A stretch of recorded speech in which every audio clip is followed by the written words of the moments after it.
rights are universal, inalienable rights inherent to all human beings, regardless of race, sex, nationality, or other status.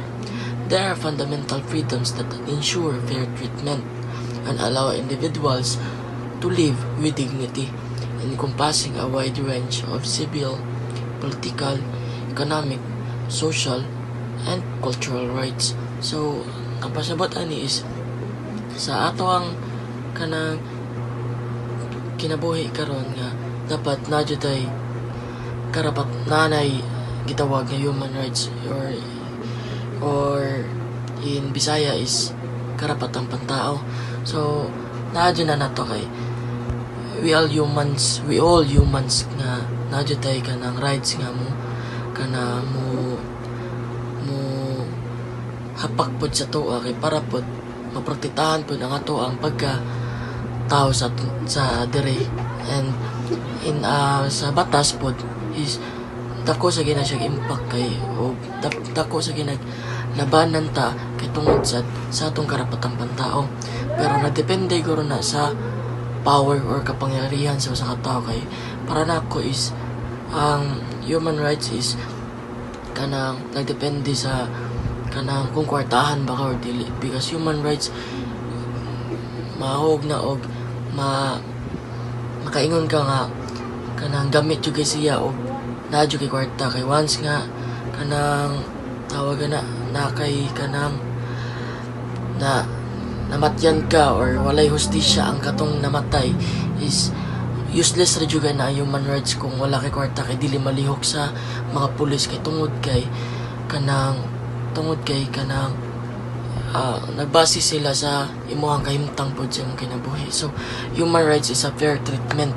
Mo nagingon nga human rights is a fair treatment, dapat equal yun, dapat parehas yun ang pagtrato. So in human rights they have core principles: universality and inalienability. So human rights belong to every person everywhere and cannot be taken away. So human rights belong to every person. So bisag asa pa na or unsa pa na ilang kahimtang, unsa pa na nga tribo or unsa pa na nga culture nga ilang gikuptan, they have or adapt nga nasa din sila human rights nga or nasa na sila karapatang pantao para pod sa ilahang kanang safety. So and they have indivisibility and interdependence. All human rights are equally important and connected. One right cannot be fully enjoyed without others. So pasabot ani is tanan tao is equal yun. Wala jay mas naglabaw, wala tanan. Human rights are equally, and ang importante jud is we all kana unity, called unity, nga dapat magkayusa yun dapat connect jud kung unsa pa na ilang kahimtang, unsa pa nang religion, unsa pa na ang ilahang culture nga ilang gikuptan, dapat magkayusa jud called unity. So they have equality and non-discrimination. Everyone is born equal in dignity and rights and is entitled to these rights without discrimination. So sa to aron is full jud nga na jud full of discrimination jud niyang kalibutan kay nayuban nga naitatuan inon dayon adik-adik dili na mao jud dapat kanang kung unsa jud ang kahimtang sa tao dita mang judge, dita mang discriminate kay wa sa takabaw kung unsa sad na ilahang kanang unsa sad na ilang naagian once nga or kana ba ilang kahimtang ngano napatato sila is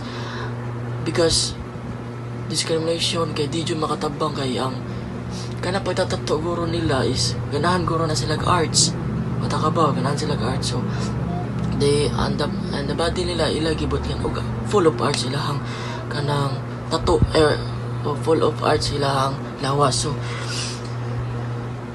So accountability. So governments and other duty bearers are answerable for upholding human rights. So, accountability government. So, ang kakupad yun nato sa human rights is gobyerno. And, mao na sila yung makapatubag sa atuang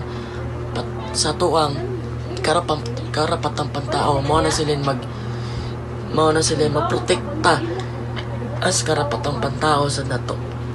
Nga, once nga labago na sa uban nga abuse or kanang examples human rights is kanang torture, salvage.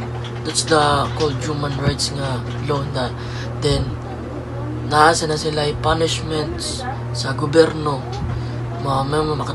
makapatubag sa tuwa po nga makapabawas po sila. They give a punishment to a person who kanang naglabag po sa patakaran sa human rights. So, examples of human rights. So, civil and political rights. So, they have right to life, liberty, and security. They have a freedom from slavery and torture. So, as what I've said, nga torture is labag po na sa kanang human rights. So, freedom of opinion, expression, and religion. So, freedom of opinion, na juday kaugalingong opinion nga ipagawas po sa ato ang gibati. Then, expression po na po ta. We have a human. We feel different emotion to our life. Then, religion, bisag unsa pa na mo religion, we are humans. We are equally. We are equal as a human rights. Right to a fair trial and freedom of movement, freedom of peaceful assembly and association.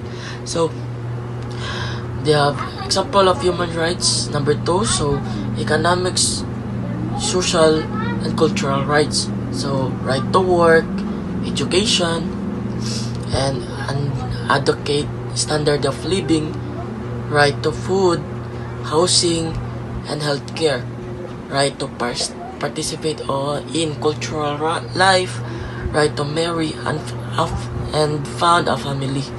So, that's all. Thank you.